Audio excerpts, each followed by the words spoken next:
It's time for the weekly Q&A and welcome. So if you're joining us on YouTube, you know that it's all about you getting your questions answered.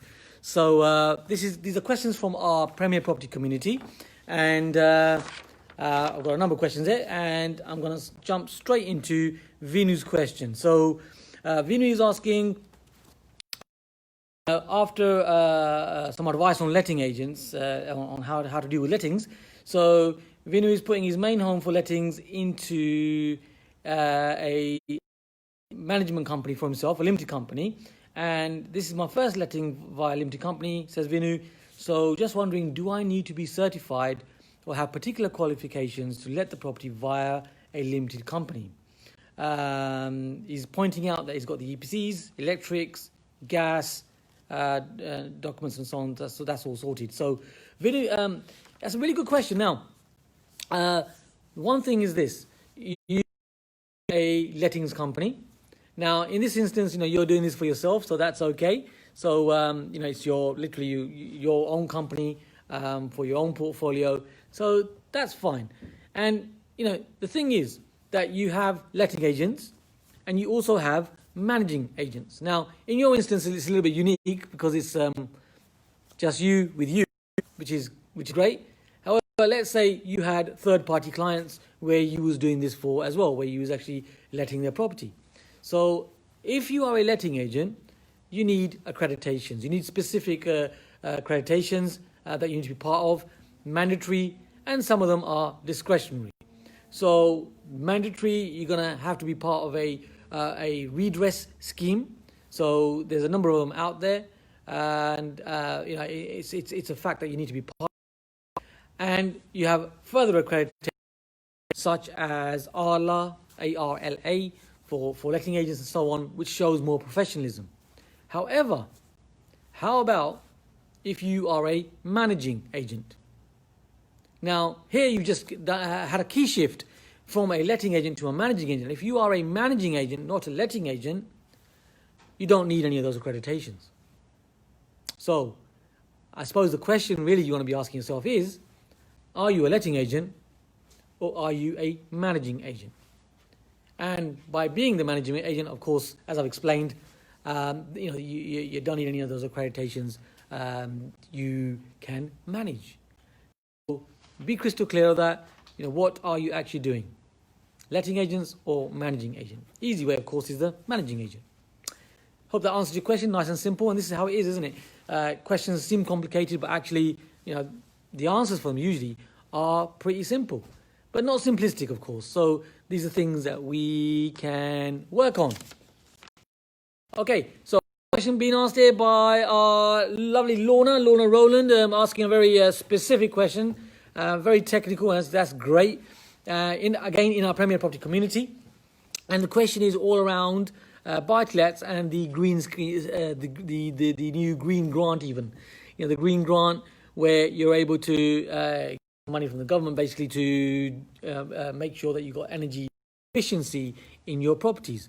So the question being asked is, can you get a green homes grant if you buy a property in a limited?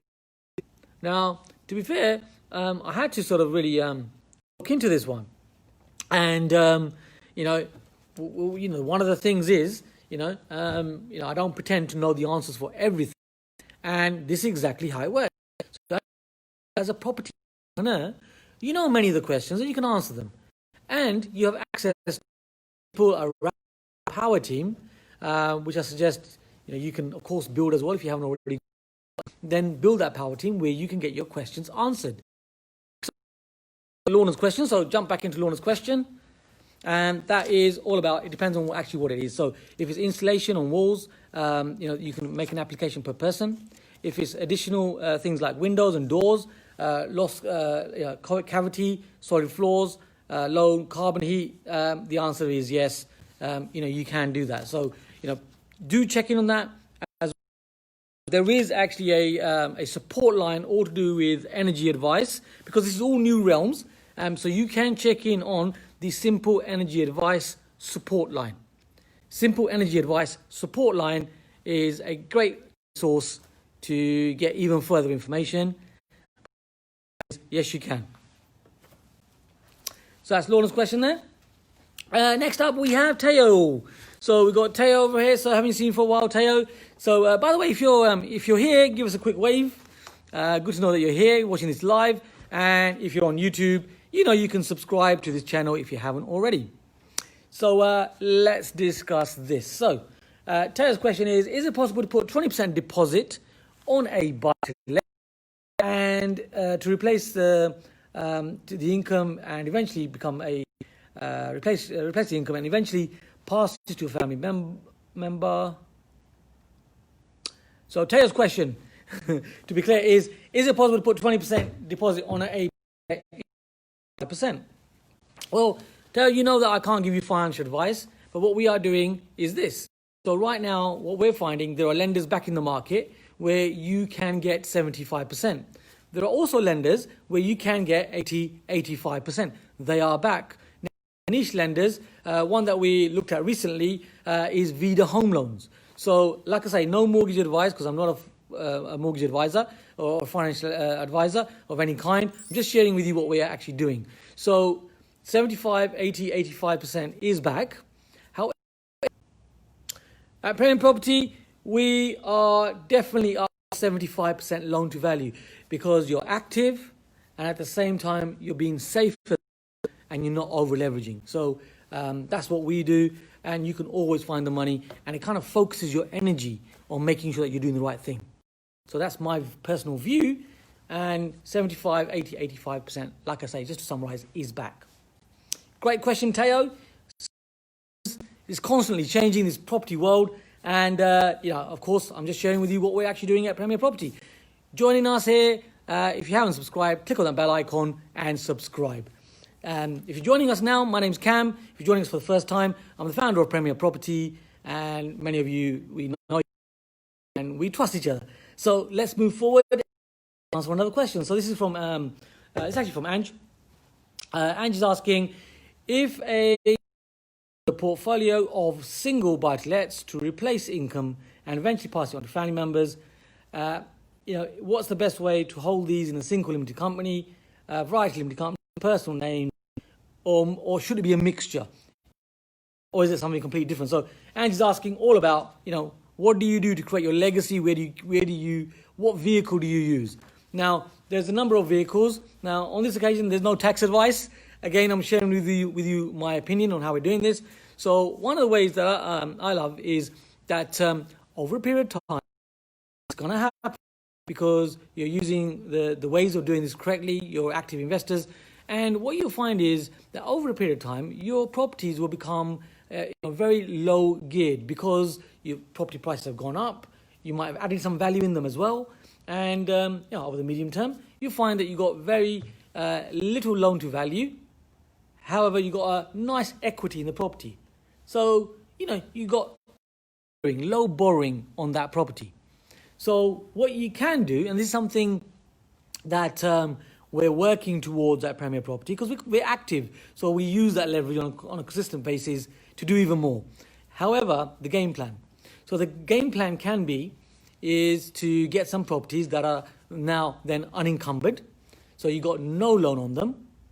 And one of the things that can be done, you need to get tax advice on this, but one of the things that can be done is you can move those properties from a limited company into actually a separate entity, and you can use that entity to really ring fence your property portfolio, both from taxes, and also from, maybe you want to create some conditions for that as well for the people that you're leaving that money for. So you can ring fence your money. So you can start thinking about this, as you bring the properties unencumbered. There's a stamp duty payment for when you move the properties over from your limited company into this entity, as I'm calling it. And when you move it into there, you ring fenced it, saved it from tax, and the income generated is literally tax free. And that's one way that you can actually do this. Another way is the scenario where your property makes money, but you can mitigate your taxes according to HMRC's guidelines. And okay, again, no tax advice, but something that can be done. And it is a case of on paper, tangibly, you are able to on paper the property isn't actually making too much money, so you mitigate your taxation there, which means it's a case of kick the can down the road, and then kick the bucket. That is a strategy for some people.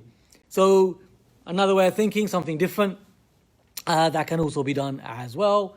Or you could pass a limited company, the shares of the company over a period of time, that could be also passed on. Now, I would say, do get, like I say, I've said it a couple of times, but do get some tax advice on this, so you're doing this correctly. But there is an entrepreneur's perspective on things that we're thinking about and doing at Premier Property. Hope that answers your question there, Ange. And you know me.